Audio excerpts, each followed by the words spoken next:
Micro ટીચિંગનો પૂરો video જોવા માટે યુટ્યુબના લોંગ વિડીયોમાં જઈને જોઈ શકો છો. 22 નંબરનો પ્રશ્ન, નીચેમાં આપેલા વિધાનમાં પૈકી માઇક્રો ટીચિંગની અગત્યતા બાબતે કયા વિધાન ખોટા છે? તો બધા સાચા છે. નિરીક્ષણ માટે સમય બચે છે. શીખનારને પોતાની મર્યાદા ઝડપથી સમજાય છે અને ઓછા સમયમાં અધ્યાપન કૌશલ્ય પ્રાવીણ્ય મેળવી શકાય છે.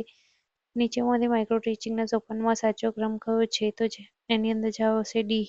તેની અંદર પહેલું શિક્ષણ, બીજું પ્રતિપોષણ, ત્રીજું પુનઃ આયોજન, ચોથું પુનઃ શિક્ષણ અને પાંચમું પુનઃ પ્રતિપોષણ. ખાલી જગ્યા સોપાન દરમિયાન અધ્યાપક તાલીમાર્થી અધ્યાપન કૌશલ્ય સંકલ્પના આપે છે. તો જવાબ આવશે શિક્ષણ.